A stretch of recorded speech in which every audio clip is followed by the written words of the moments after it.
Hey guys, welcome to another episode. We're going to get right into it today. We're going to start with our first question.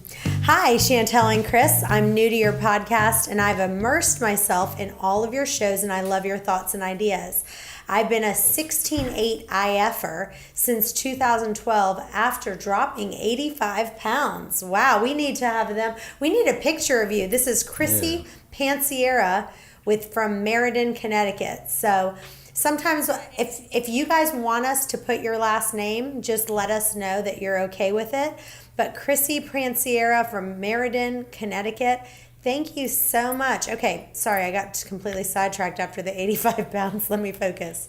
She said, my question is this. I recently heard y'all talking about staying in a fasted state and not to have anything that would break the fast or trick an insulin response. I never thought about that before and wondered, does chewing gum break your fast? I know it's a small thing, but I chew a lot of gum. Would that spike an insulin response? What are your thoughts? Yeah, it definitely does because most gums have sugar in them. If you get the unsweet gums, it's the same things we talked about, the sweeteners, like the artificial sweeteners. So it'll be a minor one, obviously, but you're still swallowing sugar, you're still swallowing calories. You look on a pack of gum, it still has nutritional information on it.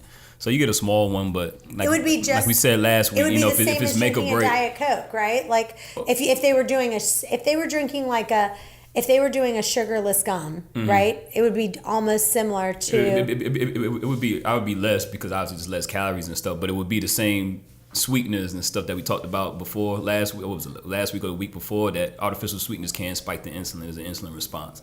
So, well, I mean, a Diet Coke is 0 calories and a sugarless gum is 0 calories as well.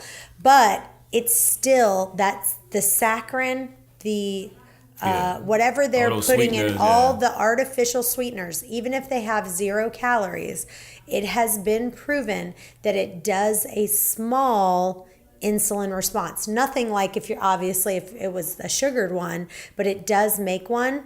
But again, if you've already lost 85 pounds... if you're just maintaining, you don't really need to be so strict. You know, keep chewing the gum. Obviously, it's working. You lost your 85 pounds chewing the gum, so... But Chrissy, will you send us a picture? That would be so awesome. I'd love to be able to put it on our YouTube podcast. By the way, if you can, visit us on YouTube. Follow our page called Intermittent Fasting, the Chantel Ray Way. We'll add the link in the show notes. All right, so... I would say to her, I would not stress it. It's not a huge deal. It looks like you're losing a lot of weight. If you're in a stalemate and you're not losing the weight, that's when I start getting real finicky and going, let's look at your gum. Let's look at your Diet Coke. Let's look at the cream in your coffee and so forth. But you definitely, even if you have those things, I see a lot of people getting great results.